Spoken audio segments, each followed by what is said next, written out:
The moment Jake Mercer pulled into his driveway after a 12-hour shift at the hospital, he knew something was wrong.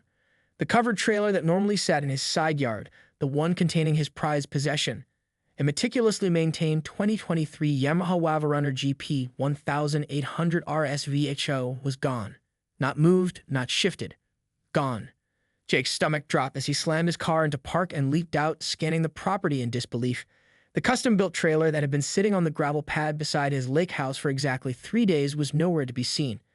He ran his hands through his dark hair, exhaustion from his emergency room shift instantly replaced by a surge of adrenaline. "What the hell?" he muttered, pulling out his phone to check if he'd been robbed.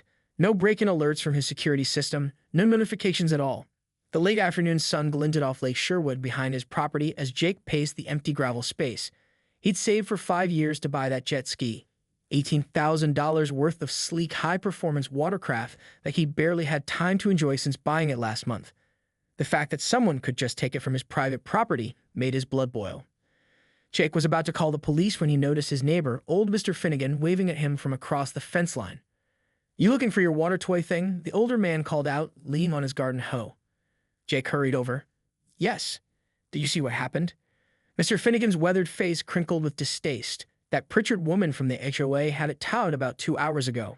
Brought a whole crew with her. Made quite a scene. Patricia Pritchard. Jake groaned. Everyone in Sherwood Shores knew Patricia Pritchard, the self-appointed queen of the Homeowners Association.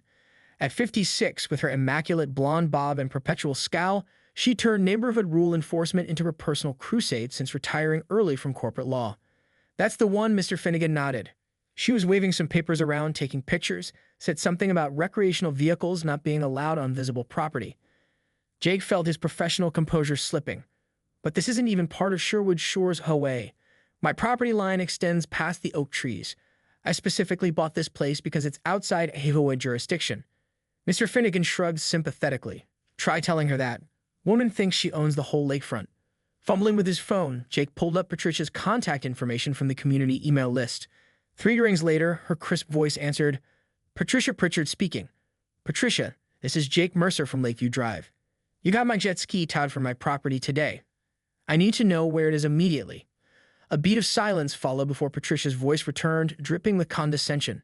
"Dr. Mercer, yes, your watercraft was in clear violation of Bylaw 23C, which prohibits recreational vehicles from being stored in visible areas.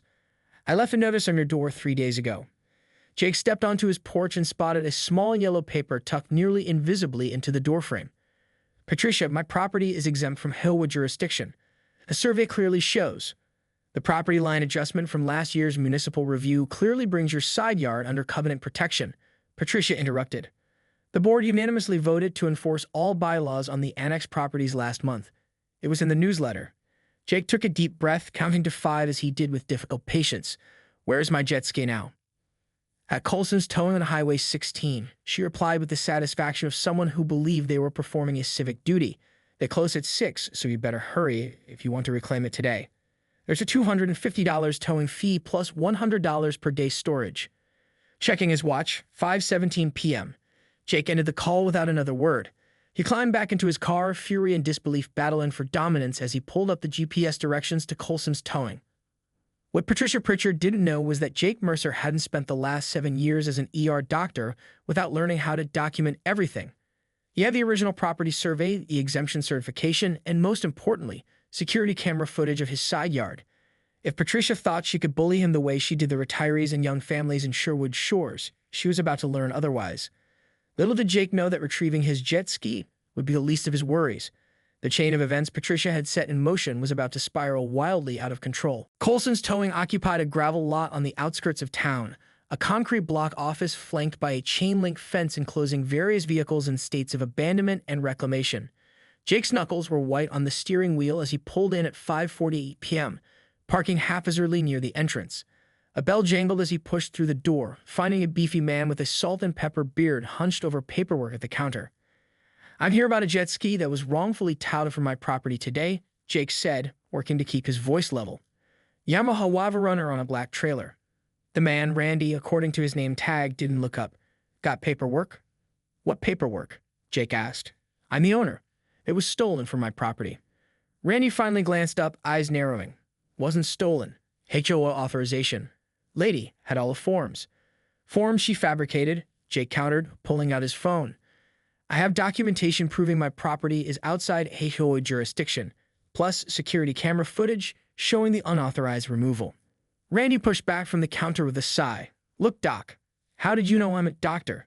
Jake interrupted. Small town. Lady mentioned it. Said you were too busy saving lives to read HOA notices. Randy's expression softened slightly. For what it's worth, my kid broke his arm last year. You fixed him up real nice at the ER. Jake remembered the boy, bicycle accident, compound fracture, and felt a flicker of professional pride before refocusing. Then you know I'm not lying. The jet ski is mine and was taken illegally. Randy scratched his beard. I just tell what I'm told to tell. But listen, that HOA lady, she's been here 3 times already taking pictures, making calls, acting real strange. A nod of anxiety joined Jake's anger. Where's my jet ski now? That's the thing, Randy said, glancing toward the back window. She paid the release fee herself about 20 minutes ago. Said she was moving it to proper impound at the HOA facility. She vacate? Jake exploded. She has no authority to. I know that now, Randy interrupted, looking genuinely apologetic. But she had paperwork that looked official. Only after she left did I notice some discrepancies in the authorization. Jake pulled up Patricia's number again, but it went straight to voicemail. This is theft, he muttered, pacing the small office. Grand theft. If it helps, Randy offered. I heard her tell the driver to take it to Sherwood Shores Clubhouse. Said something about storing it behind the maintenance shed. Jake was already heading for the door when his phone buzzed with a text from an unknown number. Dr. Mercer, your watercraft is being properly impounded at the Sherwood Shores maintenance facility as per bylaw enforcement procedures. You may reclaim it tomorrow after appearing before the Violations Committee at 9 a.m. P. Pritchard, HOA president. Attached was a photo of his jet ski and trailer, now sitting on the narrow service road behind the community clubhouse. Jake's pulse pounded in his ears as he drove the 7 minutes to Sherwood Shores' central facilities. The exclusive Lakeside Development's clubhouse was a sprawling structure with a pool, tennis courts, and a small marina. Behind it lay service buildings and storage areas accessible by a winding road that curved around the property. As Jake approached, he spotted Patricia's pearl-white Lexus SUV parked haphazardly near the maintenance shed. Next to it sat his trailer, empty. His jet ski was nowhere to be seen. Jake parked and ran toward the shed just as Patricia emerged, her face ashen. When she saw him, she froze momentarily before composing herself. Dr. Mercer, you're early for tomorrow's hearing. Where's my jet ski? Jake demanded, scanning the area. Patricia's normally imperious demeanor faltered. I was merely following procedure for impounded recreational vehicles. The maintenance staff will secure it properly. There is no procedure because there was no violation, Jake countered, stepping closer. Now where is my $18,000 watercraft? A crash followed by the distinctive sound of fiberglass crunching against concrete came from inside the shed. Patricia winced visibly. Miss Pritchard, Jake said slowly, what exactly is happening to my property right now?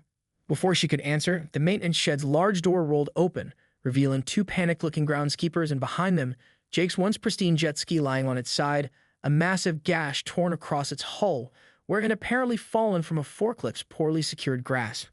The tableau held for one frozen moment before Patricia broke the silence. I'm sure your insurance will cover this unfortunate accident, she said primly, and naturally the HOA assumes no liability for damages during enforcement proceedings. Jake stared at his ruined watercraft, then back at Patricia Pritchard's tightening face and made a decision. Silently, he began recording video with his phone. The real battle was just beginning. Keep filming, Patricia snapped, her voice suddenly trembling as she turned to the groundskeepers. You two fix this immediately. A shorter maintenance worker, a middle-aged man with sweat staining his uniform, stepped forward nervously. Ma'am, we told you we don't have the equipment to move watercraft. We're landscapers, not marina staff. Jake circled around Patricia, continuing to record while approaching his damaged jet ski. The gash along the hull was at least 3 feet long, exposing the internal components. Hydraulic fluid pooled beneath it, mixing with water leaking from the cooling system. Even to his untrained eye, the damage was catastrophic. This is over $18,000 in damage, Jake said calmly, his medical training kicking in during crisis, caused by unauthorized persons removing property from land outside HOA jurisdiction, then improperly handling it without owner consent. Patricia's normally perfect posture stiffened further. The HOA has sovereign authority over all properties within the map development area. The revised covenant clearly. State it for your lawyer, Jake interrupted, continuing to document every angle of the damage. You're going to need one. The taller groundskeeper whispered something to his colleague, and both men backed away toward their utility vehicle. "Miss Pritchard," the taller one called, "we're clocking out. This isn't in our job description." Patricia's face flushed crimson. "Don't you dare leave. This situation requires immediate resolution." But the maintenance workers had already started their cart, clearly wanting no part in what was unfolding. As they pulled away, Patricia turned back to Jake, her composure cracking. "Dr. Mercer, perhaps we can discuss this reasonably," she offered, her tone softening. "The HOA has excellent insurance coverage. I'm sure we can come to an arrangement that—" "The arrangement," Jake replied, still filming, "will involve full replacement value of my property, compensation for the illegal towing, trespassing, and theft charges I'll be filing with the sheriff's office within the hour." Patricia's eyes widened. "Theft? That's absurd. I was enforcing community standards." "On property that isn't under your jurisdiction," Jake countered. "I have the surveys and property line documentation in my car. Would you like to see them now, or would you prefer waiting for the sheriff?" A flicker of uncertainty crossed Patricia's face, the first genuine doubt Jake had ever seen in her expression. She glanced at her watch, then toward the clubhouse where several residents had emerged onto the patio, watching the scene unfold. "There's no need to involve law enforcement in a simple neighborhood dispute," she said, lowering her voice. "Let me make a call to our insurance representative right now." Jake continued circling his destroyed watercraft, cataloging each scrape and dent. "By all means, call your insurance. They'll want to know why you personally authorized the removal of my property, transported it without proper equipment, and attempted to hide the damage." Patricia's fingers trembled slightly as she pulled out her phone. "This is clearly a misunderstanding about property boundaries. Is it?" Jake stopped filming and pulled up his email. "Because I have the response from your own HOA management company from last year confirming my lot's exemption from Sherwood Shores covenants." He turned the screen toward her. "Signed by you as board president." The color drained from Patricia's face as she recognized the document, one she had clearly forgotten about or hoped Jake wouldn't have. She began rapidly texting someone. Within moments, her phone rang. She turned away to answer it, her voice a harsh whisper. "James, we have a situation." "Yes, the doctor's watercraft." "No, there's been a complication." While Patricia was distracted, Jake received a text from Mr. Finnegan. "Got security camera footage from my backyard. Shows whole towing operation. Lady was screaming at tow truck driver the whole time.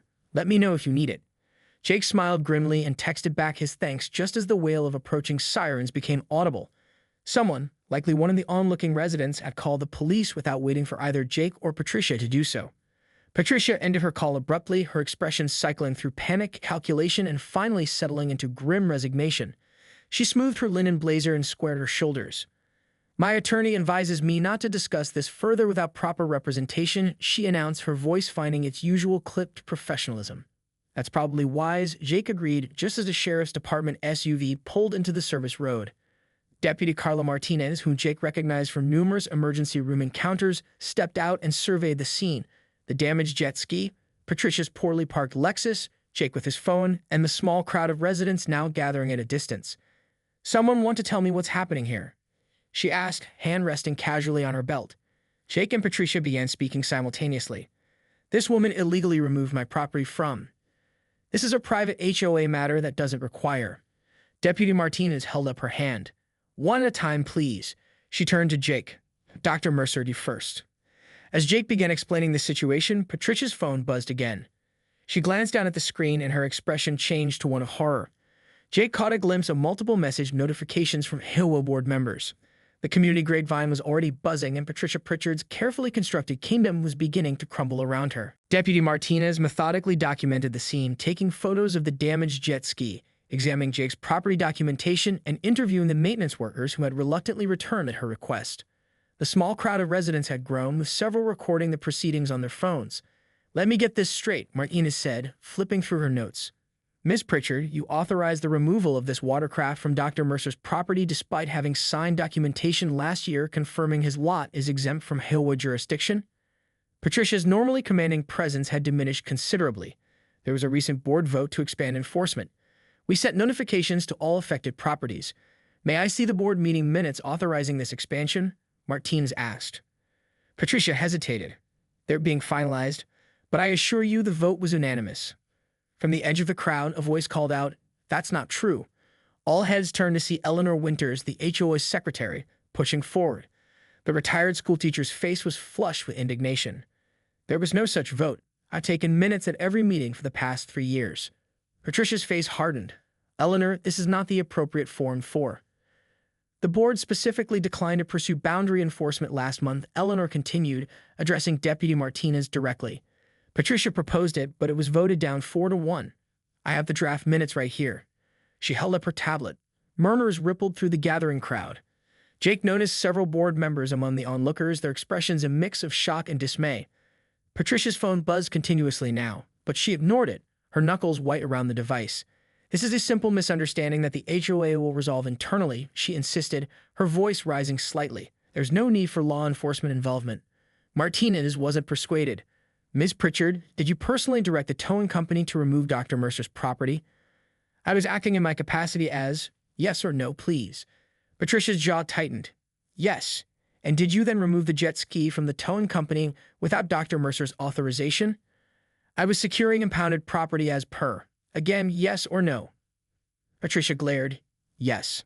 Martinez continued writing. And finally, did you direct these maintenance workers to move the watercraft using equipment they told you was inappropriate for the task? After a moment of tense silence, Patricia nodded almost imperceptibly. By now, Jake estimated at least 30 residents had gathered. He recognized faces from the hospital, neighbors from nearby streets, and several board members huddled together in urgent conversation. Richard Oakes, the board treasurer and local bank manager, broke away from the group and approached. Patricia, we need to talk. Now, his normally genial face was grave. I'm in the middle of handling a situation, Richard, Patricia responded. That's exactly the problem, Richard said quietly. The board has convened an emergency session via text. We've taken a vote. Patricia's eyes widened. You can't do that without proper notice. Emergency provisions, Article 8, Eleanor supplied from nearby. We just did. Deputy Martinez closed her notebook. Dr. Mercer, do you want to press charges? All eyes turned to Jake. In the silence, he could hear the gentle lapping of lake waters against the nearby shore. He thought about the countless hours he'd spent saving for that jet ski, the brief joy he felt riding it on the lake last weekend, and the sheer audacity of Patricia's actions. But he also saw the community watching, waiting. This wasn't just about his property anymore. I'll need to file an insurance claim, Jake said carefully, and have a complete incident report for that. But before deciding on charges, I'd like to hear what the board has to say. Richard Oakes nodded gratefully. The board has voted to remove Patricia from her position, effective immediately. We're also prepared to cover all damages to your property, Dr. Mercer, including full replacement value of the watercraft, the towing fees, and any reasonable compensation for your trouble. He turned to Patricia. We've also voted to commission an independent audit of all HOA finances and enforcement actions over the past year. Patricia's face drained of color. You can't. We can and we have, Richard stated firmly. The bylaws are quite clear. Deputy Martinez made another note. Ms. Pritchard, while Dr. Mercer considers whether to press charges, I still need to complete my report. The facts suggest possible charges of theft, criminal mischief, and potentially filing false documents. The crowd had fallen silent, watching the once mighty HOA president's authority crumble in real time. Patricia looked from face to face, searching for allies and finding none. Several residents who had previously been her staunchest supporters were now filming the proceedings, their expressions unsympathetic. This is outrageous, Patricia finally said, her voice barely controlled. After everything I've done for this community. That's exactly the problem, came another voice from the crowd. Martin Chen, a retired judge who lived on the lake's north shore, stepped forward. You've confused doing things to the community with doing things for the community, Patricia. There's a crucial difference. Scattered applause followed his statement. Patricia's shoulders sagged almost imperceptibly before she straightened again, dignity reassembling itself like armor.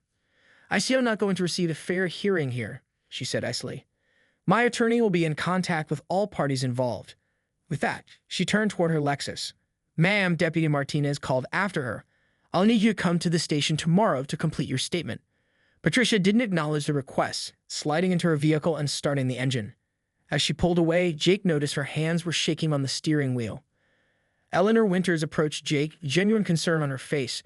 Dr. Mercer, on behalf of the board, I want to personally apologize. This should never have happened. Behind them, residents were already beginning to disperse, phones pressed to ears as the story spread throughout Sherwood shores. What had begun as one man's battle over a jet ski had exposed cracks in the community's governance that could no longer be ignored. Jake looked at his ruined watercraft one more time and made a decision. I think, he said slowly, this might be an opportunity for positive change around here. Little did he know just how right he would be. The next morning dawned bright and clear over Lake Sherwood. But the community was anything but calm. By 8 a.m., Jake's phone had accumulated 37 text messages, 12 voicemails, and an inbox full of emails, all from neighbors expressing support, sharing their own Patricia stories, or offering legal assistance. Jake scrolled through them as he sipped his coffee on his dock, watching early morning fishermen drift by. The story had spread like wildfire through Sherwood Shores and beyond. One neighbor had even created a Facebook group called HOA Overreach. Sherwood Shores Fights Back that already had over 200 members, more than the total number of homes in the development. His doorbell rang just as he was finishing his second cup. On his porch stood Richard Oakes and Eleanor Winters, both looking like they hadn't slept much. "Sorry to disturb you so early, Dr. Mercer," Richard said, extending his hand. "We wanted to catch you before your hospital shift."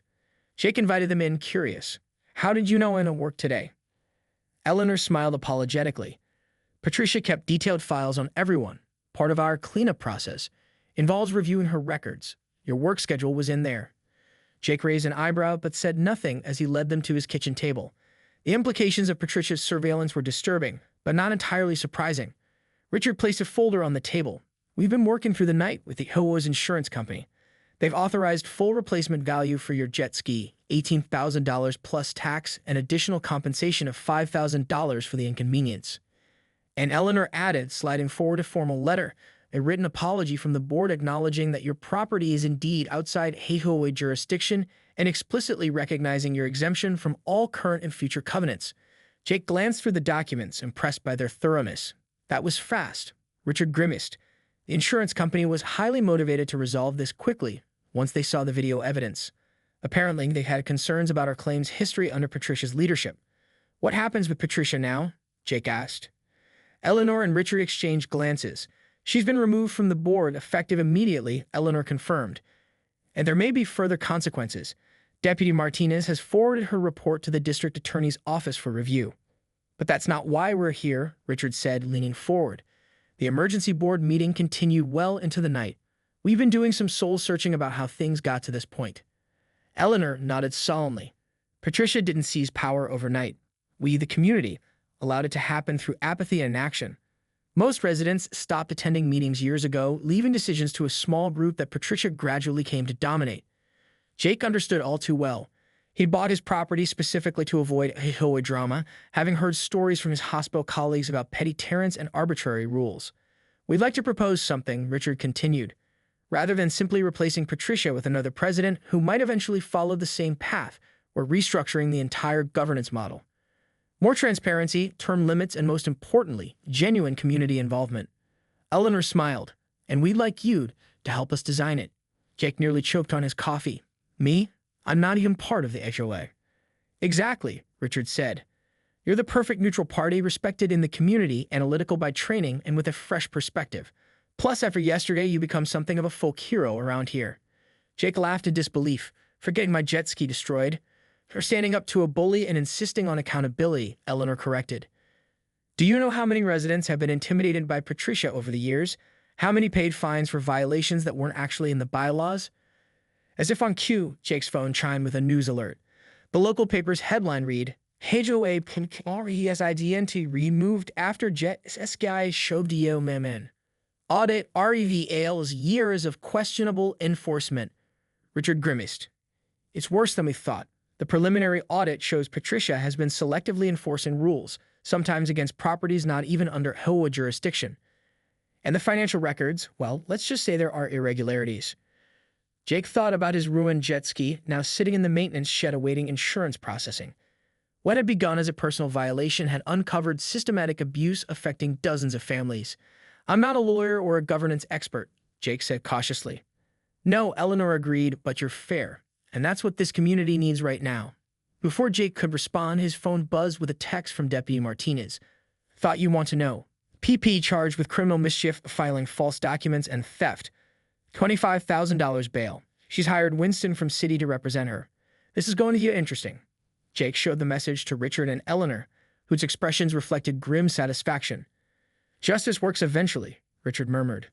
Through the window, Jake could see his empty trailer still sitting on the gravel pad beside his house. Soon, insurance money would replace his destroyed watercraft with a new one.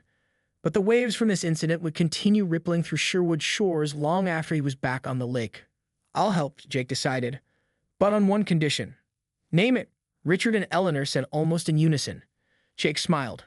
The first new rule has to be that the HOA cannot tow anything without police verification of jurisdiction and violation. Eleanor laughed, already making notes on her tablet. I'm calling it the Mercer Rule. As they began discussing ideas for community governance reform, Jake reflected on how differently the day had turned out from what he expected. His jet ski was gone, but something more important was